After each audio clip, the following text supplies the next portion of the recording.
wir machen dann weiter. Wir haben jetzt weiter 3 Vorträge von Rosani und von Rhuan und von Eduardo Ortiz. Wir beginnen mit Rosani. Rosani ist Historikerin. Sie hat an der Universidade Regional Noroeste do Rio Grande do Sul, Unijuí, studiert. Danach hat sie an der Unicinos und hier an der PUC promoviert. Ne? Sie hat auch ein Postdoc-Praktikum am LAI in Berlin, an der Freien Universität Berlin und auch an der PUC noch einmal. Sie ist im Moment Gastprofessorin, Dozentin an der FURG in Rio Grande. Sie ist Mitglied der Nationalen Geschichtsvereinigung, AMPU. Sie war wissenschaftliche Mitarbeiterin der Vereinigung Europäische Lateinamerikanische Historiker, AILA. Und auch sie ist auch im Instituto Histórico de São Leopoldo. Da besitzt sie einen Stuhl sozusagen. Themen sind deutsche Migration, deutsche Emigration, Immigration in Lateinamerika im 19. und 20. Jahrhundert, Repräsentation Brasiliens in deutschen Emigrationskreisen, Immigration und Kolonisation, öffentliche und private Kolonien in Rio Grande do Sul, Kolonisationsgesellschaften, Migrationsverläufe, Netzwerk deutscher Intellektuelle und eine Persönlichkeit ist Hermann Mayer, der von dir bearbeitet wird. Rosani, vielen Dank und bitteschön.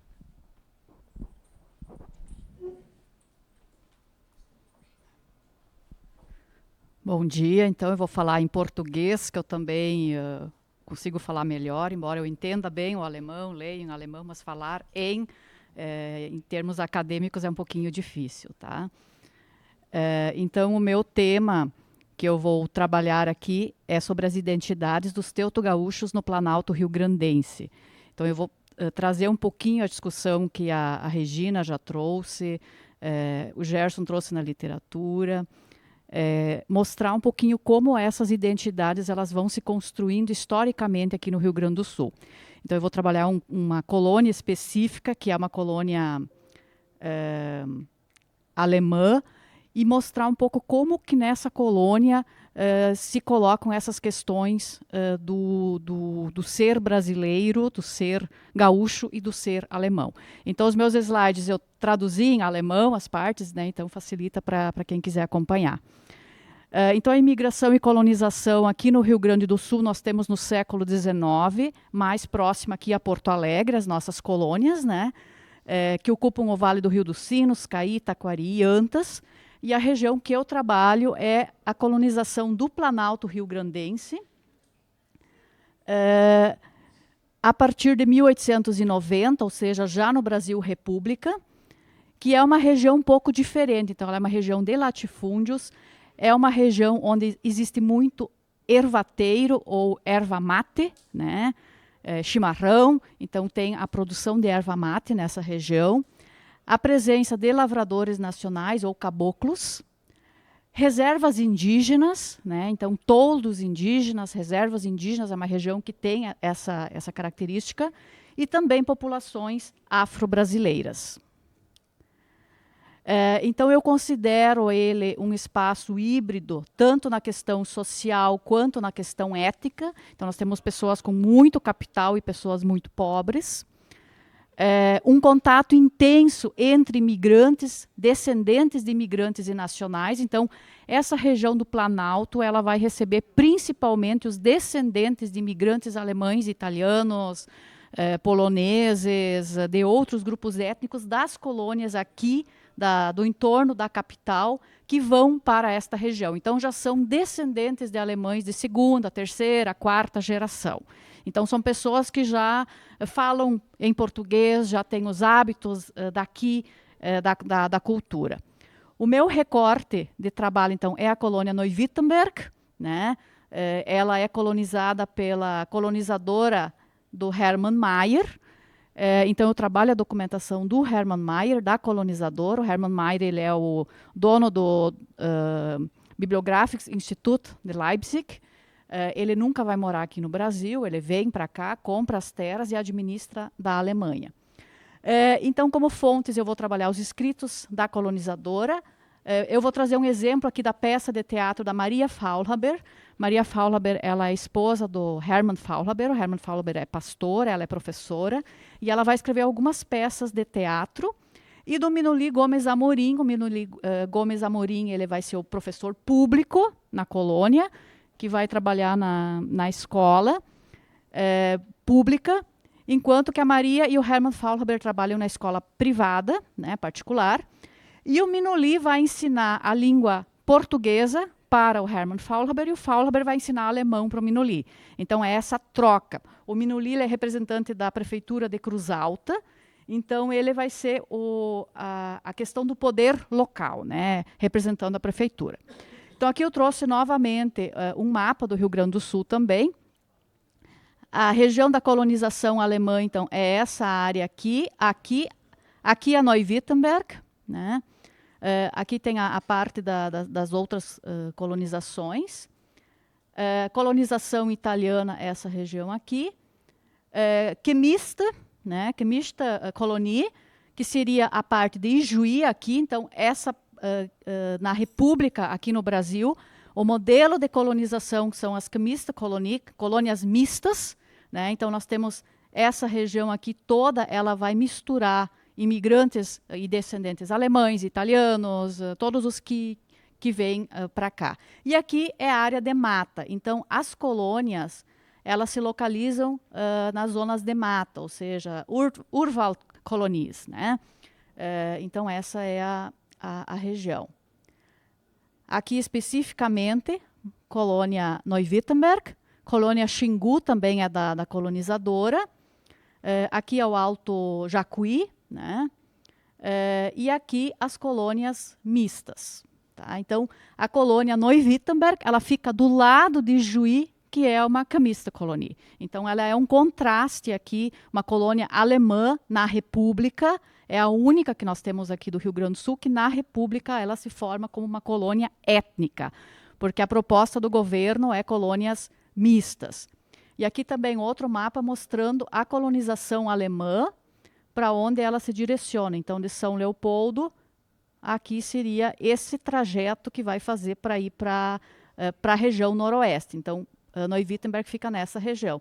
E aqui a expansão dessa colonização alemã, expansão da colonização italiana, outros grupos que vêm de Santa Catarina. Então, nós temos essa configuração aqui na região do Planalto do Rio Grande do Sul. Então, esses vários fluxos que vão se localizar ali a partir de 1890. Então, a colônia Neuwittenberg, empresa de colonização Hermann Mayer. Esse aqui é os mapas da propaganda que a colonizadora divulgava, o Hermann Mayer, né? Esse aqui é o mapa da colônia inicial, depois eles vão fechar toda essa região aqui. E aqui o complexo da colonizadora, Neuwittenberg, Xingu, e aqui depois Erval Seco, que é uma outra área. Eu vou trazer aqui rapidamente as diferenças entre uma colônia pública e uma colônia privada, né? Então, a colônia pública Ijuí, 1890, e a colônia privada Neuwittenberg. Então, Ijuí é uma colônia pública, interétnica, tanto que Ijuí é conhecida como a terra das etnias, né? A festa das etnias, interconfessional, mista, imigração subsidiada e espontânea, o Estado faz a medição das terras, a venda, pequena propriedade familiar, lotes de 25 hectares e tem igreja e escola. Já a colônia Neuwittenberg, ela é uma colônia particular, ou seja, o Hermann Mayer comprou as terras de particulares, fez toda a divisão. É uma colônia interconfessional, embora se diga que ela é protestante, né, mas ela é interconfessional oficialmente. Ela é étnica alemã. Imigração espontânea, então é quem quer vir para cá, vai vir, né? Pequena propriedade, lotes de 25 hectares e a colonizadora vai colocar igreja e escola. Então, vai subsidiar a igreja e a escola. Aí ela vai subsidiar aqui a escola particular e a igreja luterana. Bom, Neu-Wittenberg, então, como ela se forma? Ela se forma como uma colônia para imigrantes alemães. Ela vai receber imigrantes de diferentes regiões da Alemanha, vai ter suabos, pomeranos, westfalianos, austríacos, húngaros, teuto-russos, teuto-brasileiros, né? Isso tudo vai se misturar nesse espaço. Também colônias das colônias velhas, tanto que se diz que pode ser uma nova Teutônia ou uma nova Santa Cruz. E aí, o que vai acontecer nesse espaço? Isso aqui já em 1898, que ela é fundada. 1902 chega o pastor Hermann Faulhaber e a Maria Faulhaber, que eles são contratados na Alemanha pelo Hermann Mayer. Eles são schwäbisch, né, suabos, e eles vêm com a missão, então, de manter a germanidade na colônia ou regermanizar os imigrantes, os descendentes que perderam a sua identidade. Então, Neu-Wittenberg é conhecida como uma Schwabenland, né? Então, até tem umas críticas que dizem que não se transformou numa pequena Alemanha, até o título do meu trabalho é uma pequena Alemanha, uma Alemanha em miniatura, mas sim uma Schwabenland. Então, que o Hermann Faulhaber vai transformar todos em Schwäbisch, né? Então, essa é uma das características de Neu-Wittenberg. Só voltar aqui. Aqui nós temos a casa do imigrante, e aqui é a casa do pastoral. Então, ela tem essa característica nas construções em madeira, que é uma novidade para os imigrantes. Então, como que eu vejo essa questão dessa construção e tentar manter esta germanidade? Então, a colonizadora orienta, né, que os nomes não devem ser abrasileirados. Então, Richard é Richard, não é Ricardo. William é William, não é Guilherme. Hermann é Hermann, não é germano, né? Então, isso são orientações dadas. Só que nas peças de teatro, elas são interessantes porque elas vão mostrando já o que nós temos lá muito comum. Eu falo alemão, o dialeto, e nós falamos um alemão misturado com português, né? Então, nas peças de teatro da Maria Faulhaber, uma das peças é paciência, né? Então ela diz que a primeira coisa que se aprende quando chega no Brasil é paciência, porque aqui tem que ter paciência, né? Então, paciência não tem tradução. Potreiro, né, nas peças, vou no potreiro. Potreiro, nós não temos tradução para potreiro, a gente usa barbaridade, né? Então, nas peças dela vão aparecendo os termos já em português, as peças dela foram publicadas em 36, 37, os termos em português que se usavam no cotidiano. Laranja, né? A gente usa laranja, banana, banan, né? Então, carroça, caroço, né? Então, a gente usa o termo em português, tira uma letra e é assim que a gente fala, né? Então, é essa mistura do alemão e do português que se usa nesse espaço.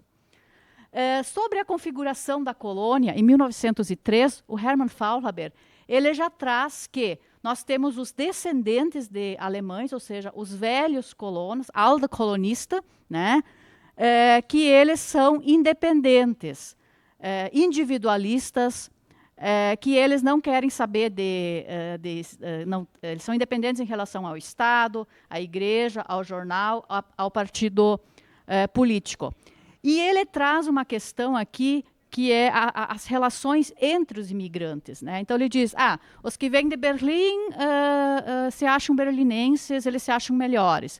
Os que vêm de Stuttgart, os que vêm de Pretar, os que vêm de outros lugares. Então, cada um que vem para cá, existem diferenças, né? Então, entre os imigrantes existem essas diferenças. E que muitos vêm para cá iludidos, né? Achando que vão enriquecer. Outro ponto também que surge aqui é a diferença ou um conflito entre os descendentes de alemães e os recém-chegados. Isso é muito forte na colônia, nos discursos, nos escritos, e em outros relatos também, que os descendentes de alemães ou os teuto-brasileiros preferem negociar com os brasileiros, preferem os hábitos e costumes brasileiros do que os dos Deutschländer, né? Então, a gente ouve muito, esse é um Deutschländer. O Deutschländer, ele se acha melhor. o Deutschländer, ele planta mandioca errada, o Deutschländer só faz coisa errada. Então, existe toda essa diferença aqui também. Então, a primeira dissidência que aparece já foi em 1903, é fundada a Bauernverein. Em 1904, a Bauernverein ela já se divide, né? E aí fica uma parte a Bauernverein e a outra parte vai ser uma Genossenschaft, que vai ser uma cooperativa. Então, que os imigrantes eles vêm com a ideia do cooperativismo e os colonos velhos, os colonistas, não querem saber dessas ideias. Um exemplo aqui, né, a Maria Faulhaber, ela tem uma peça de teatro chamada Ein schlechter Tausch, que é uma peça de teatro que trabalha o que é o trabalho, né, o que é trabalho feminino e o que é trabalho masculino. Essa peça ela é escrita, publicada em 1936, e tem uma discussão aqui entre um caixeiro viajante e o seu ajudante, né? E o caixeiro viajante diz para o seu ajudante que ele tem que esquecer a velha Heimat, que agora ele está no Brasil, né, e que ele precisa se habituar aos hábitos e costumes brasileiros. E aí ele diz para deixar de lado, né, os pensamentos da velha Heimat, erguer a cabeça aqui e trabalhar aqui. E aí ele dá como exemplo, olha, eu antigamente andava com carroça, agora eu já ando com carro, né, mostrando essa ascensão. E uma questão interessante que a Maria Faulhaber traz, né, na fala dela, e que vai aparecer em todas as questões, é o ser alemão, né, mantenha sua cultura, mas aprenda o português. Então, a escola já é bilíngue, né, aprende o português, e nessa peça aparece também essa questão do aprenda a língua da terra, né? Então, aprenda o português. Essas questões também aparecem nos discursos do Minoli Gomes Amorim, né? Então, ele como representante da prefeitura municipal, ele saúda em vários momentos autoridades e ele reforça sempre nos discursos dele que agradece a esses imigrantes que vieram para cá, que trabalham, que engrandecem esse lugar, mas que não tem problemas entre os imigrantes e os descendentes alemães e os brasileiros nesta terra. Aqui o mesmo, né, que esses imigrantes colaboram para o progresso da colônia e que na colônia não tem problemas de raça, de religião ou patriotismo ou qualquer questão. Então, que aqui se trabalha, né, o principal é o trabalhar. E um relatório do Reinhardt, né, para o consulado, ele também traz esses elementos, que é um lugar onde a germanidade se mantém, né, a regermanização da população de origem alemã, que nessa colônia se fala um alemão legítimo, sem usar termos abrasileirados, né? Tanto que Neuwirttemberg é conhecida até hoje, as pessoas que vêm de outros lugares dizem, lá se fala um alemão muito bom, assim, um alemão mais, né? Não se fala o que o Cleo falava ontem do Plattdeutsch, né? Então lá se fala o Deutsch, né? Então que é um lugar assim mais desenvolvido nesse sentido. Então, a minha fala é um pouco isso, mostrar um pouco que nessa colônia, apesar de ter os imigrantes e os descendentes, eu percebo muitos problemas que vêm da Alemanha e se reproduzem entre os Neudeutschländer, né?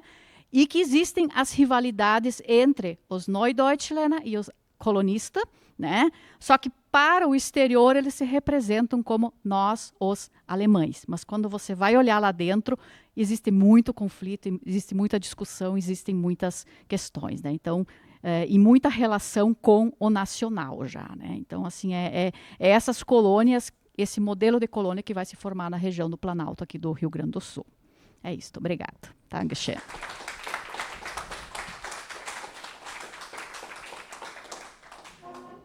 Perguntas, questões?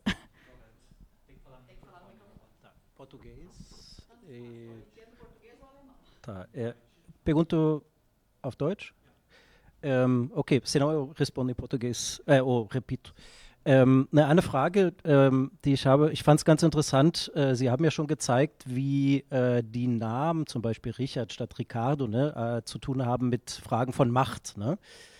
Und was mich interessiert, ist aber die Namen der Kolonien, also Neu-Württemberg zum Beispiel, ne? Weil das hat natürlich auch was mit Machtfragen zu tun und Kartografie. Ne? Also es erscheint ja wirklich auf der Karte auch als Neu-Württemberg. Und manche Namen sind indigene Namen, ne? Ijoi wahrscheinlich. Ich weiß nicht, ob italienische Kolonien auch irgendwie italienische Namen hatten. War dieses Neu-Württemberg schon von vornherein sozusagen, wurde das auf der Karte als Neu-Württemberg bezeichnet? War das sozusagen offizieller Name gleich oder begann das irgendwie noch informeller vielleicht und wurde dann später irgendwie der offizielle Name? Also wie hängt sozusagen diese Namen, diese Ortsnamen mit Macht und Kartografie zusammen? Quer que eu repito? Não. Mais alguma?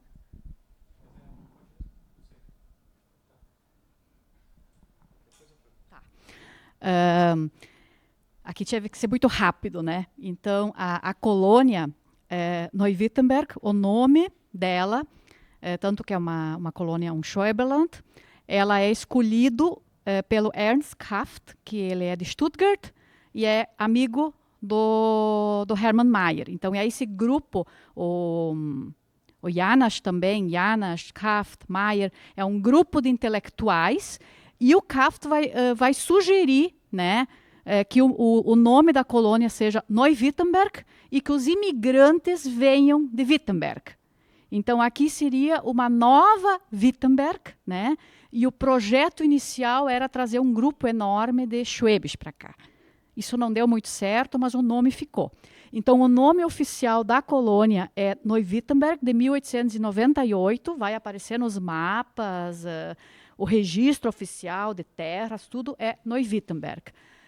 Esse nome fica até 1938, aí muda para Pindorama e hoje é Panambi.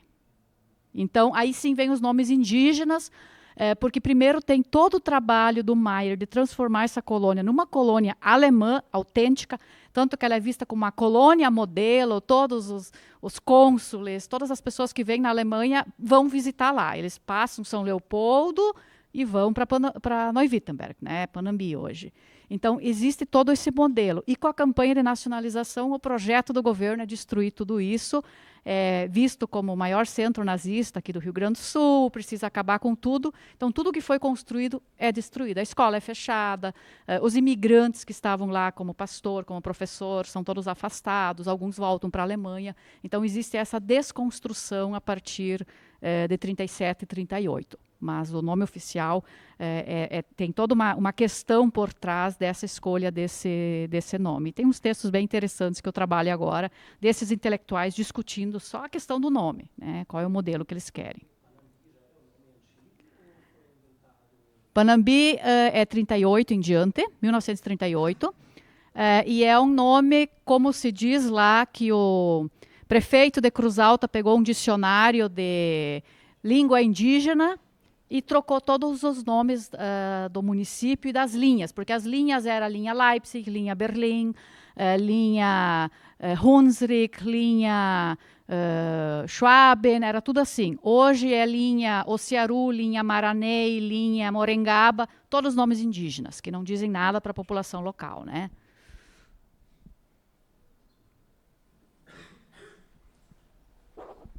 Zwei Sachen, ganz kurze Sachen. So, vielen Dank, ne? Sehr, sehr schön, Rosani. Erstens, super das mit dem Theater. Findet man diese Theaterstücke? Ja, gut. Ein Punkt, da müssen wir nachher sprechen. Und dieser Hermann Mayer, ist der verwandt von diesem Mayer-Lexikon aus Leipzig? Es gibt ja dieses bekannte Mayer-Lexikon und Enziclopédia. Ah, ja? O que ele é do lexicon do... Tá. As peças de teatro da Maria Faulhaber, elas, eu tenho elas todas, as que tem, né? São 7 peças que nós temos acesso, e aí tem as poesias ainda que eu não sei onde ela publicou, e se ela só assina com a inicial é difícil de localizar. Então, essas peças elas foram impressas pela Livraria Serrana, em Ijuí, né? Então, elas têm impresso. E o Hermann Mayer, a família do Hermann Mayer, ela é proprietária do Bibliographisches Institut de Leipzig, que publica a enciclopédia Mayer. E o Mayer vai assumir o instituto a partir de 1903. Então, o pai dele se afasta, vai ser ele e os irmãos que vão assumir o Instituto Bibliográfico. Então, o dinheiro da colonizadora vem do Instituto Bibliográfico, né? Que daí é onde vem o dinheiro.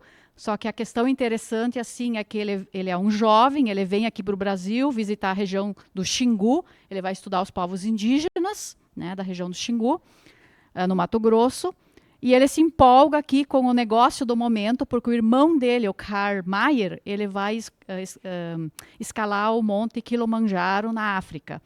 E ele vai investir em ouro na África. Então, assim, toda a família tem um investimento, e ele não tem nada, ele é o pobre coitado da família. E aí ele vem para cá e ele vê aqui o comércio de terras como investimento. E ele entra nesse comércio aqui, só que a família nunca aprovou isso, e ele fica meio que isso fica meio... Depois tem a Primeira Guerra Mundial, a Segunda Guerra Mundial, e ele tenta meio que esconder isso aqui para não ter que entregar esse capital para a Alemanha. Então a coisa fica meio... Mas a família, assim, as filhas não querem saber disso aqui, na Alemanha ninguém sabe que isso aqui existe, então fica meio que aquela coisa... familiar, estranha, né? Mas eles são os donos do Bibliográfico Instituto e ele traz os administradores aqui, ele traz primo, traz parentes, traz várias pessoas que são do Instituto Bibliográfico e depois eles voltam, né, para a Alemanha.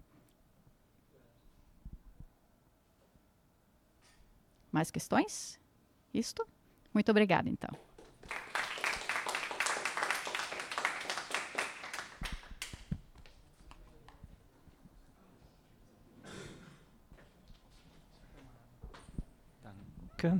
Danke nochmal, Rosani, danke, vielen Dank.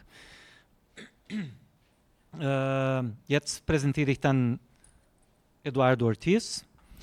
Eduardo Ortiz, auch Historiker, Entschuldigung, hat Geschichte studiert hier, nein, an der URGS, ne? Meine Dissertation ist in URGS. ist An der PUC, ne? Das heißt URGS, Caxias do Sul. der erste, der zweite, Graduation und mein Master war in UX. Ah, okay. Hier Promotion, ne? Und heute bist du tätig als Lehrer, ne? Und die Themen deiner Forschung sind deutsche Einwanderung, Sammlungen, historische Romantik und Geschichte, Genetikkritik. Und Eduardo habe ich heute bekommen, sehr gut, a imigração alemã pela mimética de A Ferro e Fogo. Ferro e Fogo ist das Buch von Josué Guimarães, das wurde vorher schon erwähnt. Das ist ganz frisch, ganz warm, ganz schön und neu erschienen. Und ich glaube, darum geht es auch ein bisschen, die Ergebnisse dieser Arbeit. Das ist seine Dissertation gewesen. Und ja, vielen Dank, Eduardo. Bitteschön. Danke. Good morning for everyone. I will presentation in English for me is better. But I write in two languages the slides. So my name is, as Neumann spoke, is Eduardo Ortiz. And in this presentation, I will analyze the acculturation process undergone by German-speaking immigrants as depicted in the novels A Ferro e Fogo. Before beginning the presentation, I would like to make a brief remark regarding the translations of excerpts from the novel into English. This is my first attempt as such a task, and I am fully aware that literary translations pose a challenge even for seasoned professionals, let alone for someone like me whose academic background is in history. I therefore kindly ask for your understanding.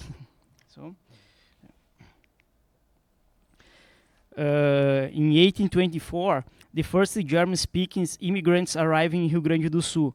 And the historian Martin Dreyer explains the past distance between the colonies and the urban centers, contact with the local populations, descendants of Portuguese, descendants of Africans, people of mixed races, and indigenous populations lead the immigrants not only to learn about agriculture, climate, and the medicinal herbs, but also to incorporate some local customs. These themes, as we will see below, is quite recurrent in the historical novels A Ferro e Fogo by Josué Guimarães.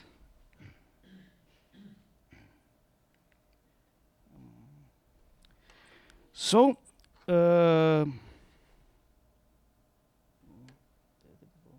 okay. Sorry. Okay. In an interview with RBS TV, Josué Guimarães stated that he had a long intent to write a novel about German immigration. To his initial idea was focused on the Mucker Revolt. He eventually concluded that readers might not fully grasp the episode's context, which led him to trace its roots back 1824, the beginning of German immigration to Rio Grande do Sul.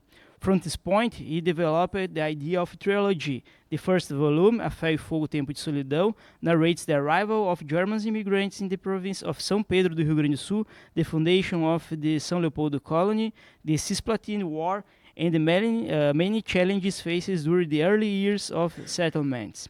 The second volume, A Ferro e Fogo, Tempo de Guerra, portrays the period of political unrest and the armed conflicts beginning with the Farroupilha War and continue until shortly after the end of the Paraguay War. The third book, which was to be titled A Ferro e Fogo, Tempo de Ódio or Angústia, would have addressed the Mucker Revolt, but Guimarães passed away before completing the work.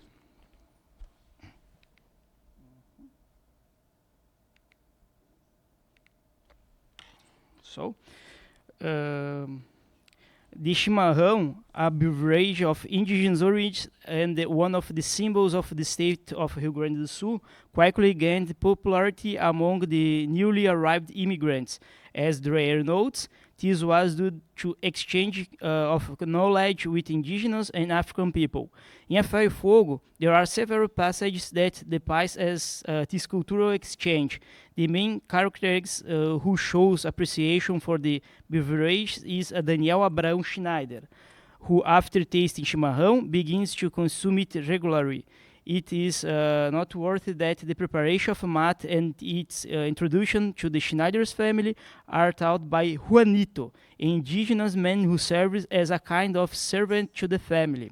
We will see now is might the related episodes in the novel. Okay. Daniel Abraão tasting chimarrão, offered by others, using the same gourd and bombilha, shared commonly from mouth to mouth. The second episode. He felt joyful when they brought out the utensils, gourds and bombilhas, for the chimarrão. He watched as they pulled a sack from one of the wagons, and inside it was the fresh, fragrant green yerba.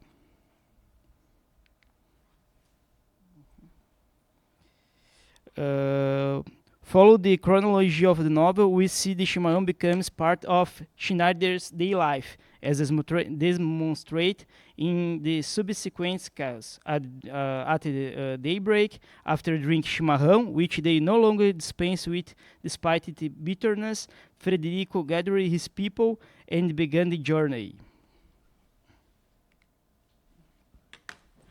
Unglaublich, but I feel like I have a mate. One gets used to everything. A few minutes later, Catarina lowered prepared cuia in the bucket along with a small kettle of hot water.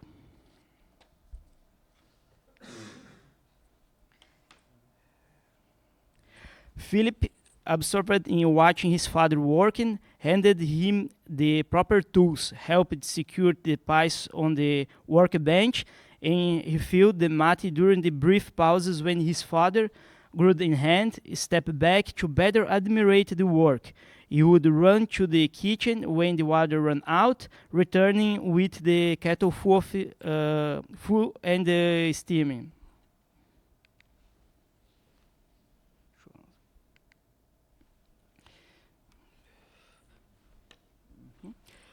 Another element present in Schneider's family's acculturation process is churrasco, particularly after the family settles in the region of Chuí, in the borders of the state, where, as Roche explained, with the incursion of bandeirantes, Jesuit cattle were abandoned and spread throughout of Rio Grande do Sul region, giving rise to an abundance of wild cattle.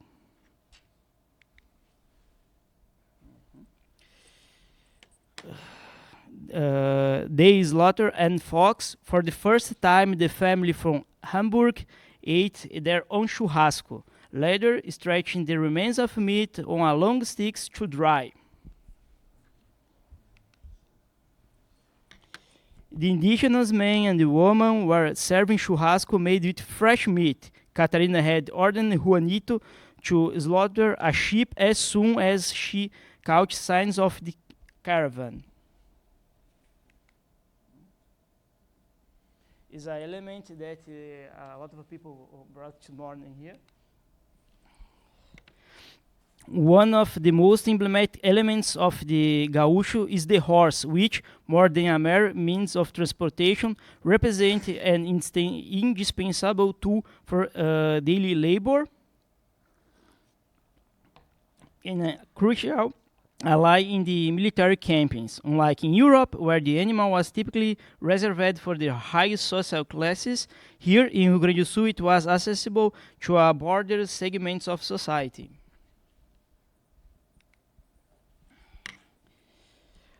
Taught by Juanito, Felipe was already hiding like a gaúcho, very back and using only a bridle. He knew how to prepare a fire for churrasco. Another element.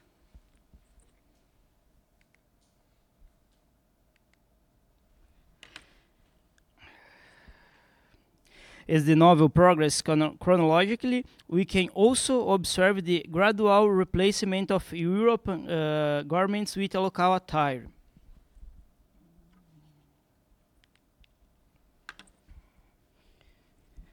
The man, Hindolf, had just dismounted. Over his city got, he wore a thick red sheepskin, bombachas, and boots, a reddened faces, a Castilian poncho that hung from his shoulders almost to his knees, and a wide-brimmed hat in his hand. Deka wore a kind of pala, and the wide-brimmed hat partially concealed his fine blonde hair.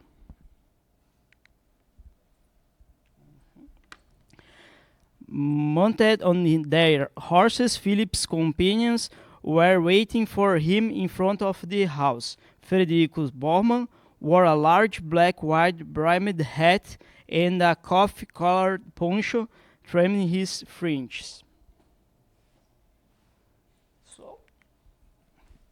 To conclude, A Ferro e Fogo presents not only a detailed fictional account of German immigration to southern Brazil, but also a nuanced portrayal of cultural exchanges that shaped the immigrant's identity over the time, through everyday practices such as drinking chimarrão, preparing churrasco, riding horses, and adopt local clothing.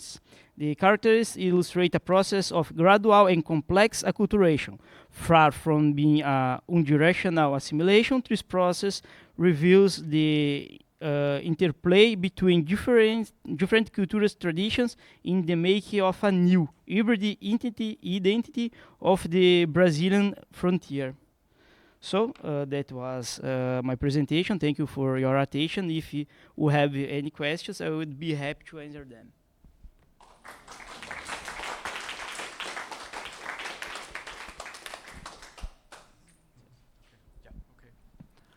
Yeah, thank you very much for this. Yeah, I mean, you covered all the aspects. Yes, so great, great to have that. Huh? Mm-hmm.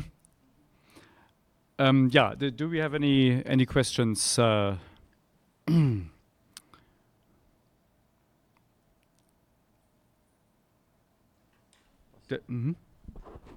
Posso falar em alemão? Ja. Deutsch, Englisch, Portugiesisch. Eduardo, sehr interessant, sehr gut. Ne? Du hast alle Elemente gezeigt, die wir hier so Entschuldigung, gerne ansprechen. Das heißt, Chimarrão, Matete, ne? Churrasco, die Kleidung, die Gewohnheiten und so. Du hast gesagt, es ist eine Trilogie, ne? Ne? Die von Josué Guimarães. Ne? Hast du diese Elemente alle in dieser Trilogie gesammelt oder kommt es eher in dem ersten Buch, weil es sind ja Tempo de Solidão, Tempo de Guerra und Videiras de Cristal. Tempo de Ódio. So. Da gibt es nicht, ja. Und die Frage ist deswegen, weil Tempo de Solidão, Einsamkeitszeit, Kriegszeit, ne? Das sind zwei Bücher, die spielen so irgendwie ein bisschen anders. Hast du diese Beispiele in allen Büchern gefunden oder woher? Kann ich auf Englisch antworten? Okay. I find in both. In the beginning of the first book, you can see some German elements in the transformation in the chronological time. So you start watching Germans playing in the events. So then they start exchange some the costumes and take some new costumes like drink chimarrão, eat mandioca, eating churrasco, charque, and you can find these elements in both, in the first and the second volume. More in the first, but in the second volume you can see mainly when the Philip go to the Paraguayan War and enjoy with the voluntários in the army, the Brazilian army. So there is more exchanges between both armies. I don't know, both ethnic people. Yeah.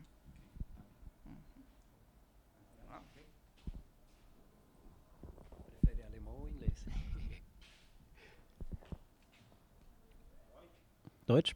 Okay. Eine Frage, also erstmal fand ich das sehr gut, dass du das als Praktiken bezeichnest, ne? Weil ich glaube, jeder, der noch nie Chimarrão getrunken hat, der weiß, dass man da sehr viel, ne, man braucht Wissen, man muss wissen, wie man das zubereitet. Ne? Also erstmal, glaube ich, wichtig, dass man das als Praktiken bezeichnet. Ne? Und dann noch eine Frage, die Rolle von diesem Juanito, ne? Ein Indigener, ne? Der den Deutschen sozusagen also diese Aspekte der Gaúcho-Kultur vermittelt, oder? Kannst du darüber mehr sagen, in welcher Relation der steht zu den Deutschen? Ist der irgendwie subalterno oder so? Okay. Auf Englisch. So, ist einfach für mich. So, when the family Schneider arrived in Brazil, they meet Grundlich. Grundlich is a rich immigrant. So Grundlich offered a contract to make a weapons contraband, but the family didn't know what was in this contract. So he gave to the family 2 slaves. Yeah, and these indigenous. So the elements of gaúcho was given from these indigenous, Juanito. And another elements as in the agriculture, as the correct time to harvest, to choose what you will plant in that time was given from the slaves.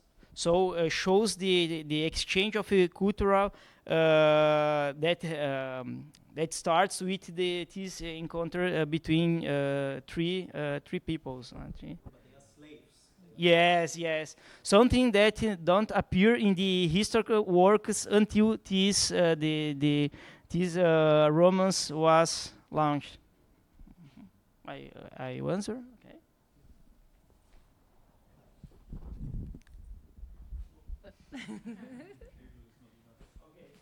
Hi, I'm Karen. I would just like to add something regarding the Gaucho and indigenous people.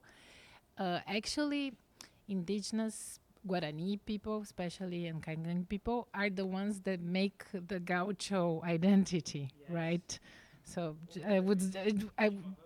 exactly, the mate comes from a tradition that is indigenous, not Gaucho. Just to make it clear. I'm sorry. Thank you.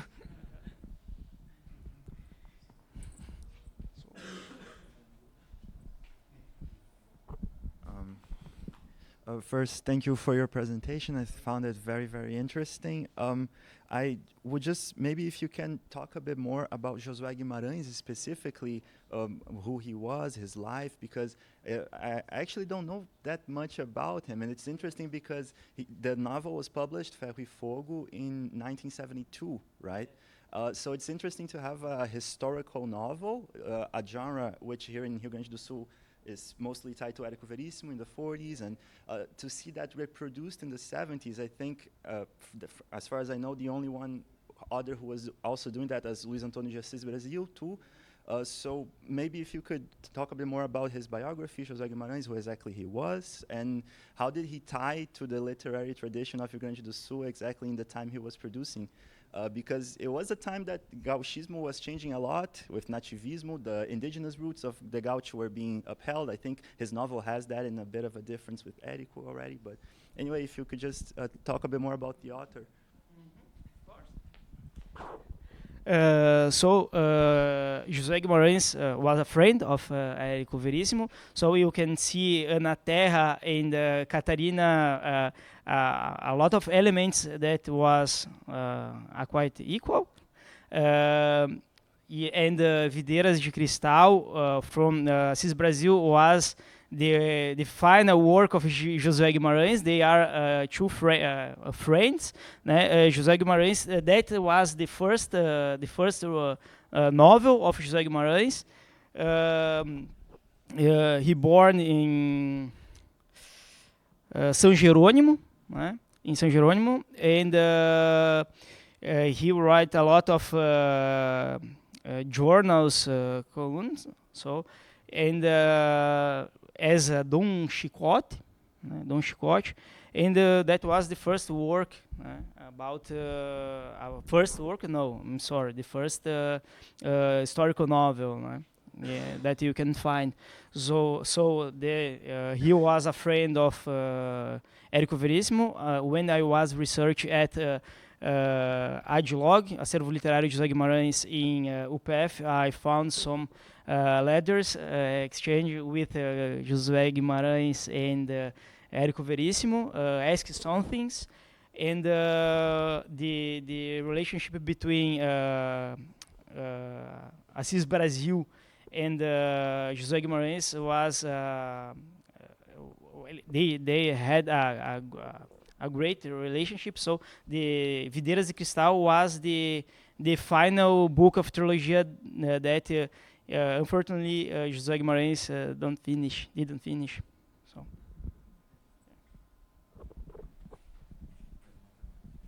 Yeah, thank you. Well, thank you very much. Again, I've got a very small question with regard to. I mean, you kind of presented this whole kind of acculturation process or adoption of different elements of Gaucho culture, rather as a very kind of linear, or it looked like that there were no resistances to be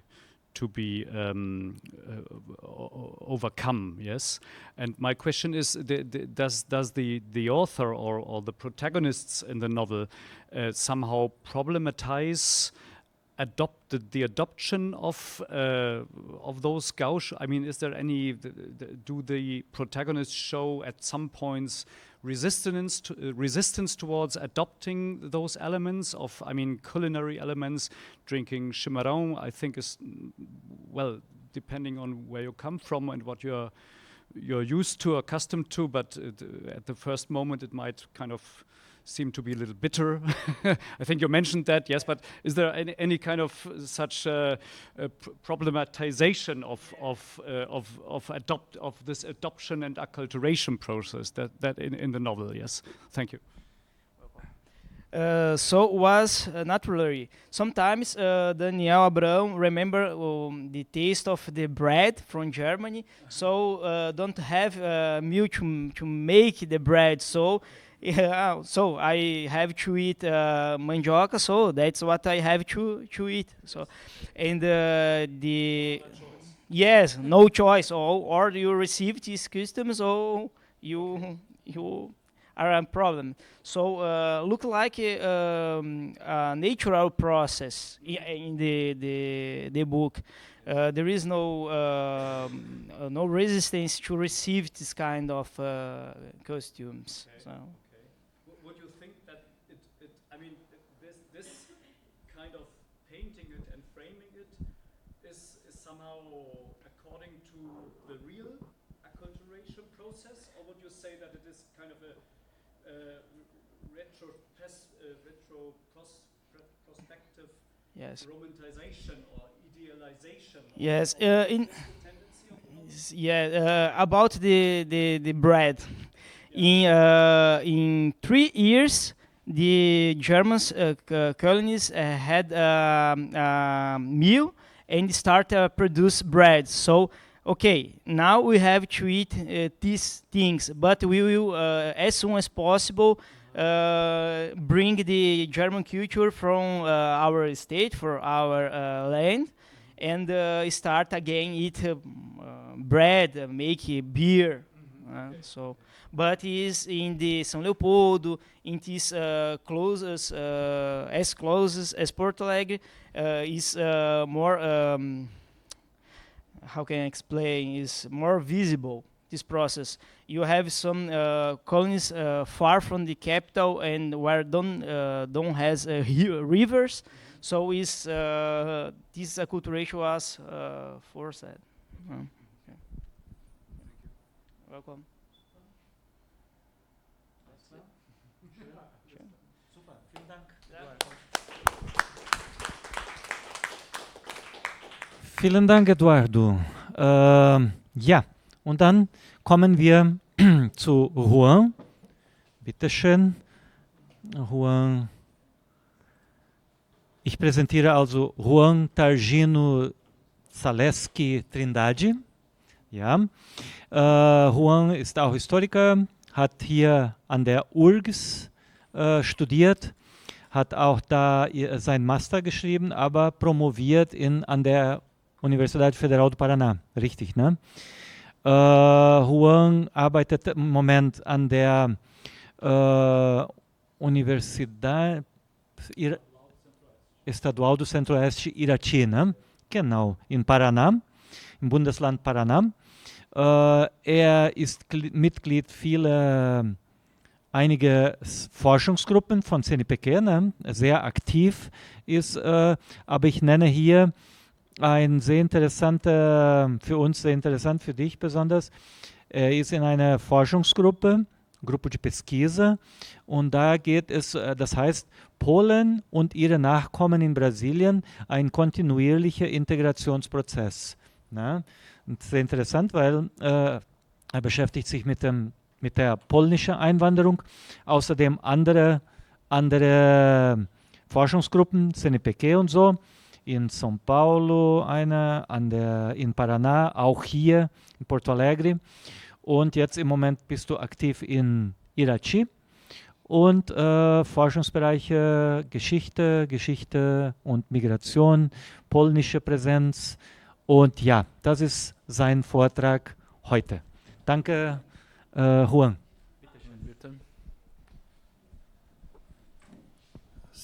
Niestety nie będzie mówił po polsku, bo myślę, że to będzie trudno.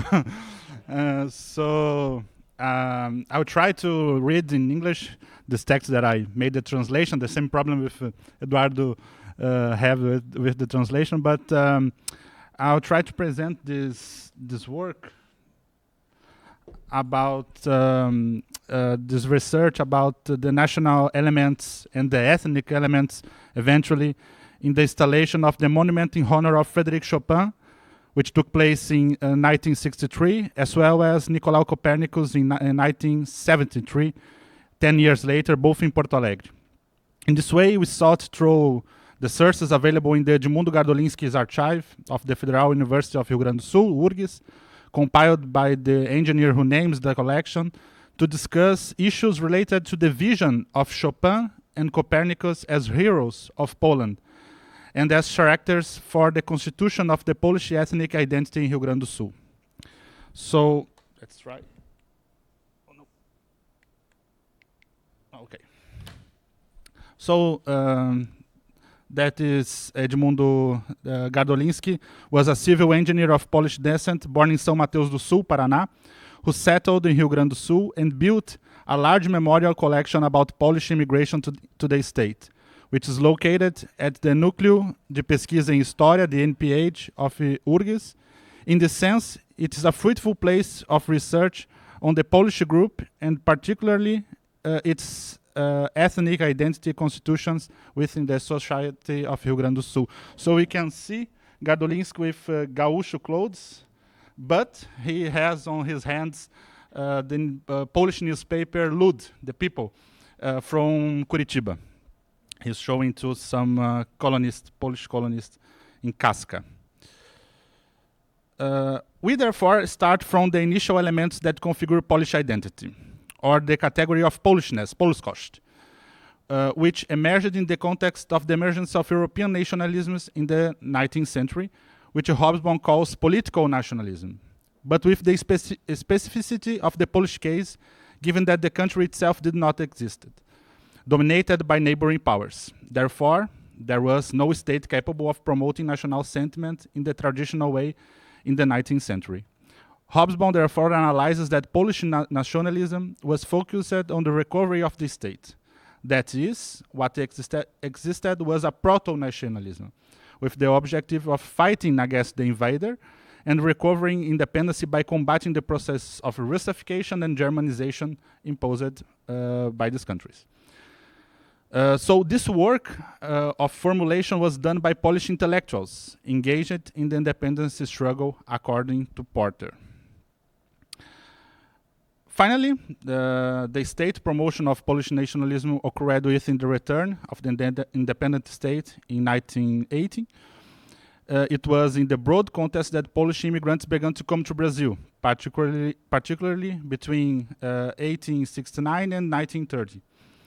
Based on the actions of the clergy, some intellectuals and later diplomats, we can imagine that the immigrant group had feelings when self-identifying as Polish, despite the contradiction of what appeared on their passports, German, Russian, or Austro-Hungarian. The fact is that the formulation of Polishness was precisely a creation of the Polish intelligentsia in the context of the emergence of European nationalisms, with the specificities of the lack of the state. In Brazil, this feeling would be reconstructed considering the new social interaction of the host society. Thus, since their arrival at the end of the 19th century, a large part of the immigrant population of Polish origin sought to constitute themselves as an ethnic group, while the differences existing in Europe were suppressed, as well as several internal distinctions with the group, such as time of arrival, region, social differences, among other threats that make up the heterogeneity of Poles in America. The result was the result of previous process of identification and affirmation of borders. So, in this context of Polish identity, the country great heroes and later the immigrant figures and descendants would be listed as potential markers of identity. Since like national identity, ethnic identity is characterized by the selection of a series of cultural elements which provide the basis at the same time for identification of those who are part of the group and for the differentiation of those who are outside the group, the others. When nations are built, as stated by T.S., they elect founding ancestor and national heroes, who are identified as representations of the national, and according to José Murilo de Carvalho, must have in some way the face of the nation.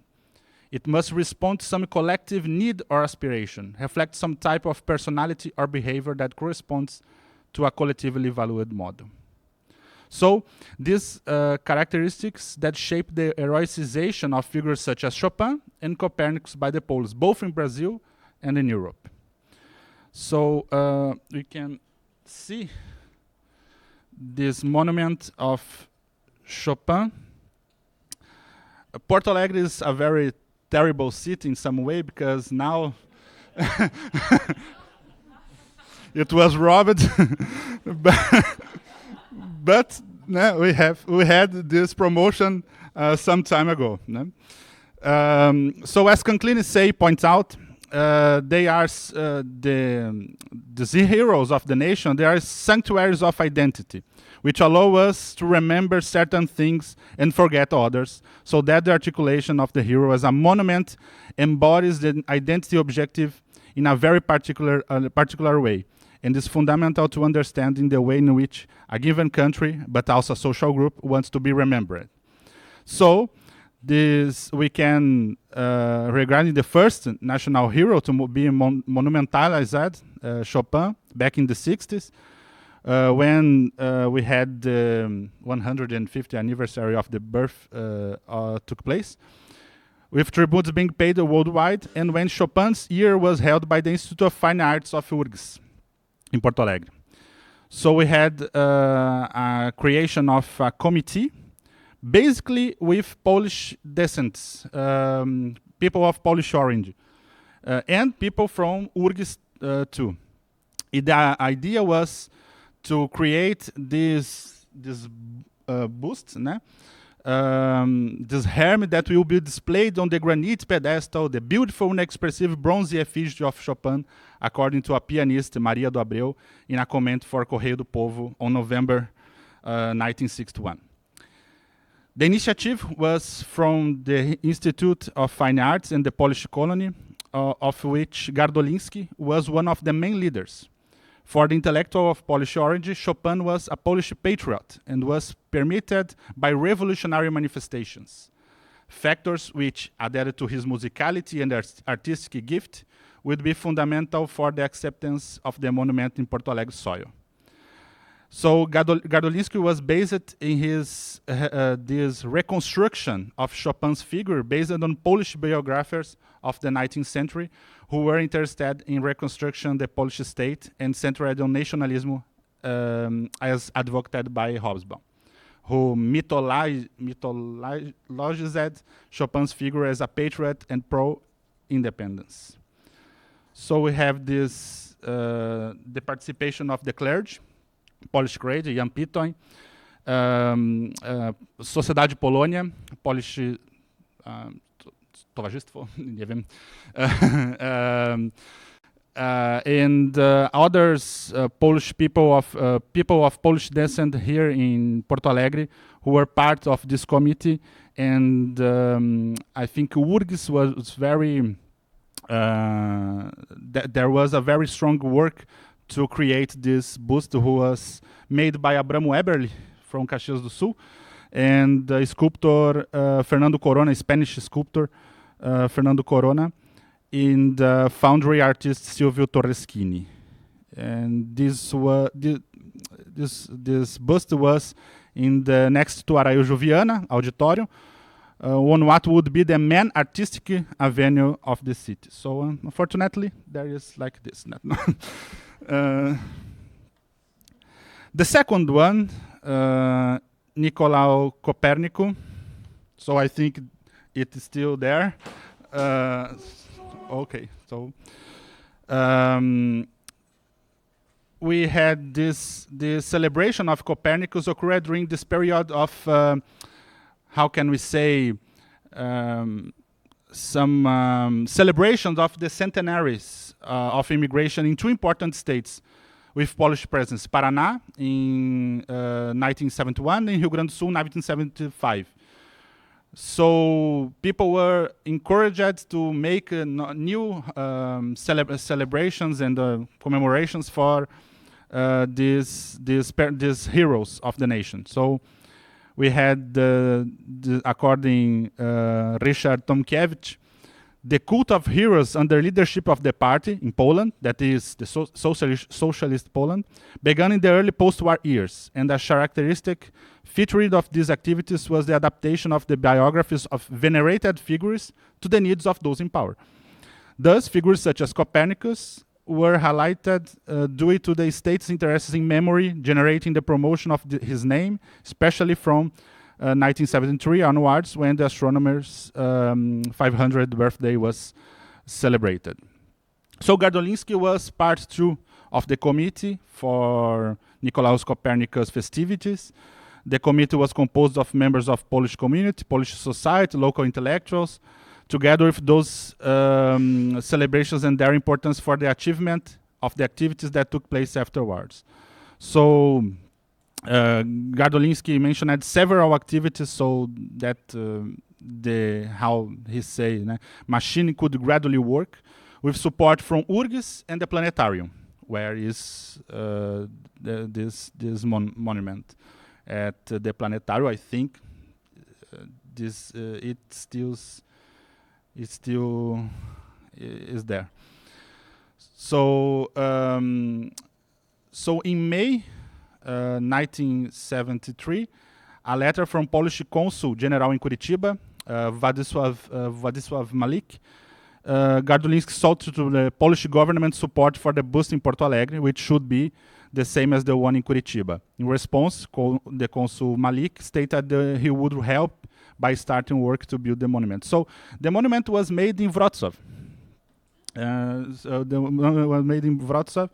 And but among the construction, the committee opposed a crisis occurred in August the 16th, 1973, with the publication of an article by a German descent from Taquara, who wrote in Correio do Povo, which Gardolinski understood as a series of barbarities, including stating that Copernicus was a great Prussian, Freemason, etc., and a subject of the German ethnic group in the Kingdom of Poland. This was this was terrible for the people. So Gardolinski wrote a letter to Correio do Povo that was published about Copernicus' nationality. He criticized the article, who he called a distinguished Polish astronomer and humanist. Gardolinski biazed and unfolded that, and therefore deserved of correction. According to the text, Copernicus came from a genuinely Polish territories, concluding that Toruń, his hometown, and its inhabitants had returned to the Kingdom of Poland, and that his father was Polish, and the land where he was born was also Polish. Adding that what matters is the feeling of nationality of Copernicus himself, who after studying in Italy, returned to his homeland to work until he was 70 years old, for the benefit of his people and the Catholic religion, swearing allegiance to King Zygmunt I of Poland in 1512. So in December of the year of 1973, we had the bust commemoration and inauguration in Planetarium, and unveiled in front of the Porto Alegre Planetarium. This was a collaboration between the Polish Society, URGS, and the Polish Consulate General in Curitiba. The bust was sculpted in cast in bronze in Poland, Wrocław, by Bogdan Chmielewski. And the message was to Nicolau Copérnico, astrônomo polonês, homenagem da URGS e da Sociedade Polônia, 1473-1973. To Nicolau Copernicus, Polish astronomer from URGS and the Polish Society. So that's we can see commemorations or celebrations in this context, and I'm finishing, is closely related to memory, remembering and forgetting, the formula of a place in memory, like Noha. Linked to the use of the past in the present, a presentification, commemoration is also a process of reconstruction and remodeling of memory. The monuments to Chopin and Copernicus are therefore part of a constitution of Polish memory and identity in Brazil and Rio Grande do Sul, linking that community with characters of national identification from Poland, but with an artistic and scientific scope of a global nature, seeking to define the polis as elements that build freedom of Poland as a martyred but combative homeland, positiving its image based on the recognition of the composer and astronomer, who are inexorably included as part of the group. Thus, Chopin and Copernicus monuments were a positive representation image and were signified by the Polish community as illustrious figures in their history, identified with the country of their ancestors. In this way, they spread markers, places of memory, and ethnic reminders of Polish presence in the city and its configurations as a relevant group with worldwide prominence due to its heroes. Thank you very much.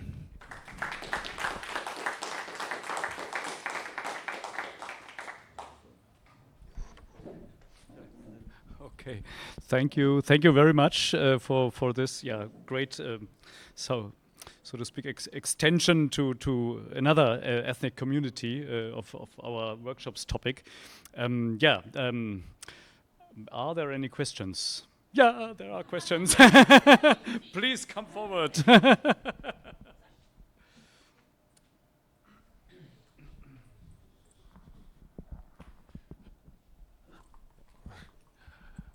As you said, the Polish minority was exceptional in that meaning that they were the only minority that didn't have any country at that moment in the 19th century.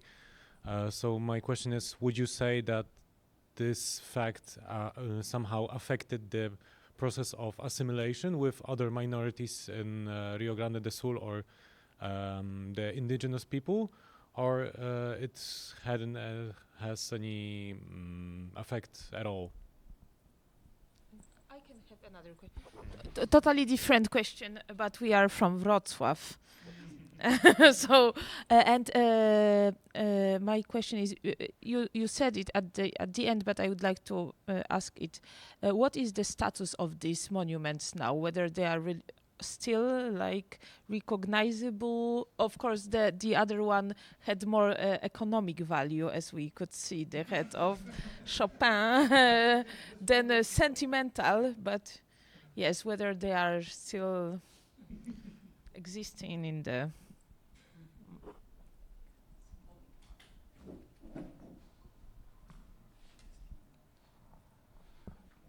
Regina perhaps could help me in the first question, because yes, I think it was complicated because in Rio Grande do Sul particularly, and in Paraná too, we had very negative positions on Polish immigration during this time that Poland not existed. So I think that this was very troubled for Polish people and Polish people of Polish origin, because there was a lot of stereotypes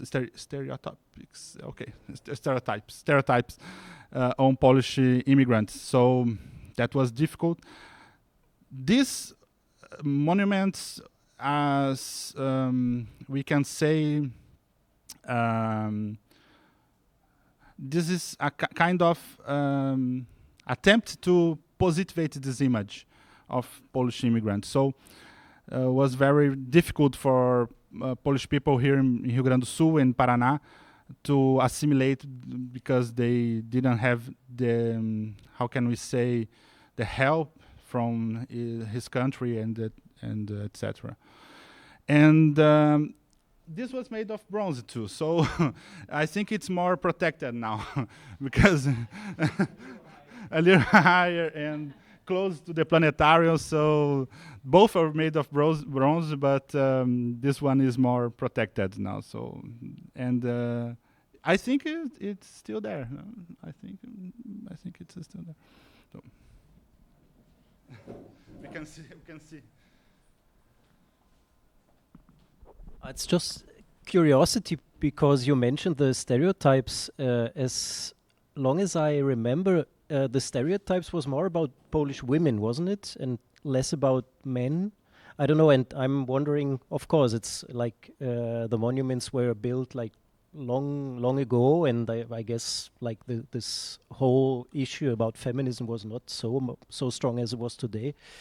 Can you just say, I remember that the stereotypes was about Polish women, and also the term Polaka is like has a very bad connotation, I guess. And are there any ideas to I don't know, to get a statue of a Polish woman nowadays? I don't know. Thank you very much. Yes, we had a lot of stereotypes for Polish men to the expression Polaco. It's here in the south, in Paraná, it's not so good word. It's the synonym of people who has no country, people who are lazy, something like that. So there are in the south stereotypes on Polish, yes. But this stereotype on Polish women, it's more common in Rio de Janeiro, I think, than the rest of Brazil. So because of the SV Migdal mafia, and so, but here in Rio Grande do Sul and Paraná, there is a lot of stereotypes of Polish people as without flag, polaco sem bandeira, polaco, etc. A lot of bad words to remember in English. So, but it's very, very interesting. This kind of prejudice on Polish people here in Brazil.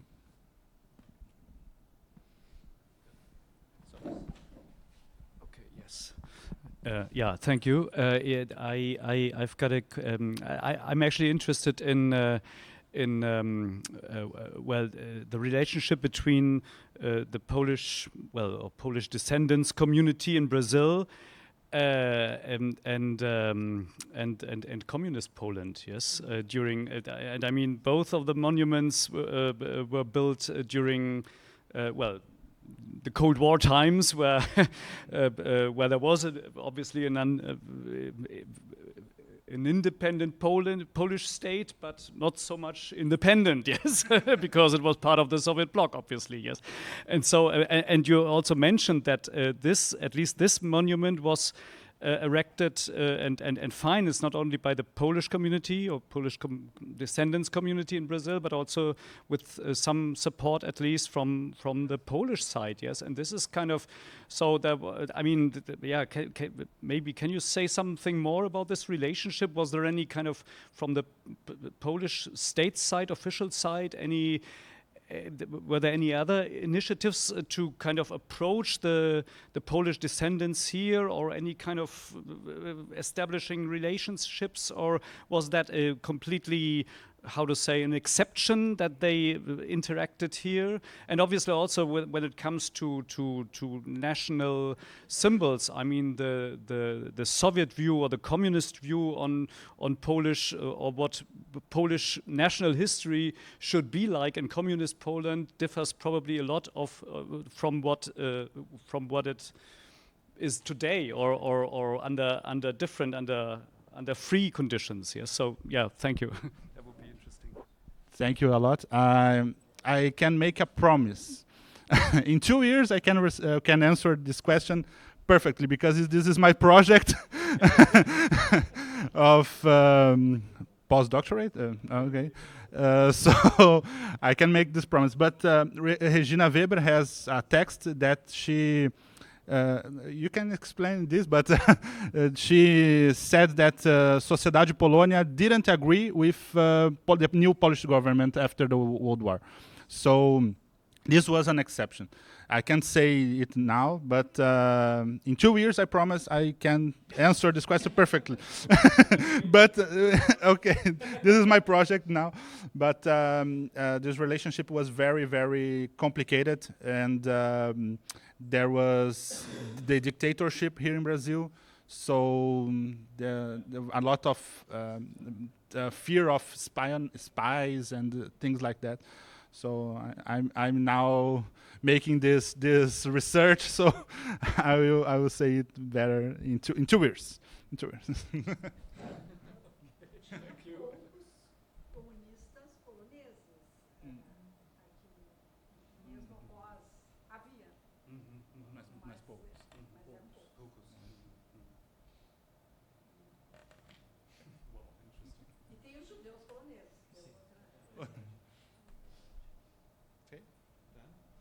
Thank you.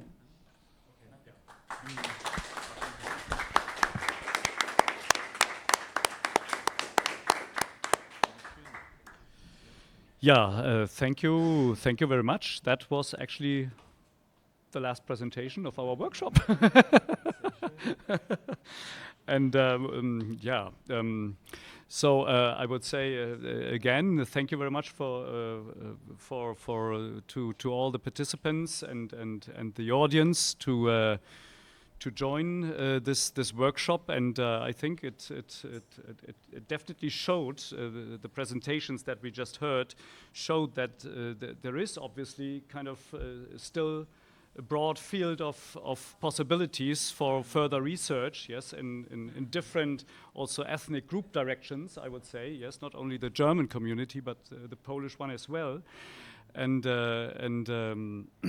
this question of well, Gaúcha identity as a hybrid culture or an accultured phenomenon, whatever, is an interesting topic to study still, especially from this perspective on the ground, yes, where ordinary people, where the broad public is involved or the civil society is involved much more than intellectuals that had created the basic ideas of those identity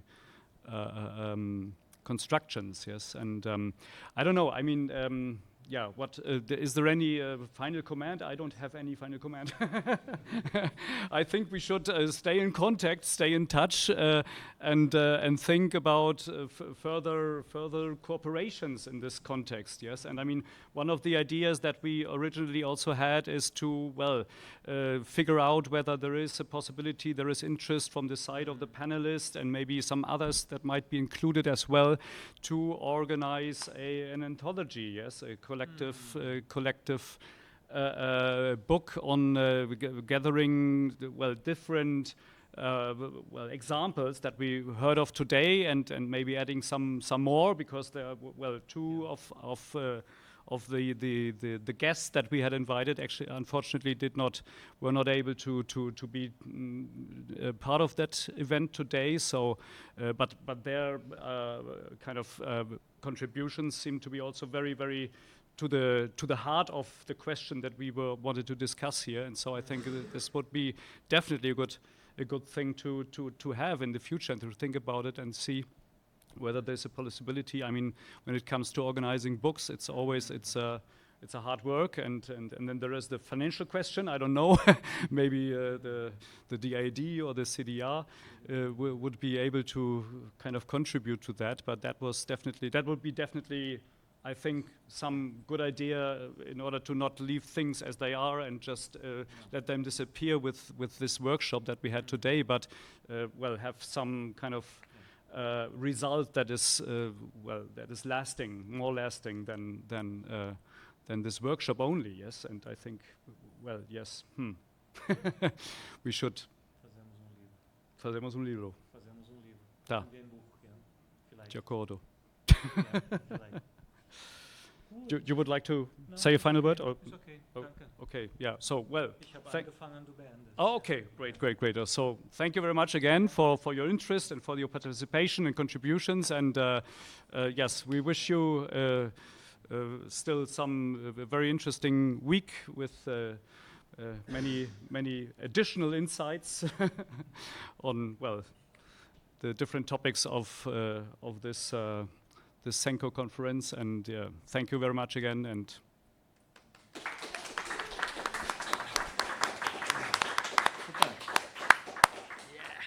Schön. Eduardo, fica pouquinho. Wir machen ein kleines Treffen. Mittagessen ist, wo gestern Abend auch der Empfang war, ja? Panorama. Gebäude 40, okay? Mhm. Ja? Building number 40 will be the lunch, yes? Yeah. Lunch buffet, as yesterday. Yep. As yesterday. Yeah. Yeah.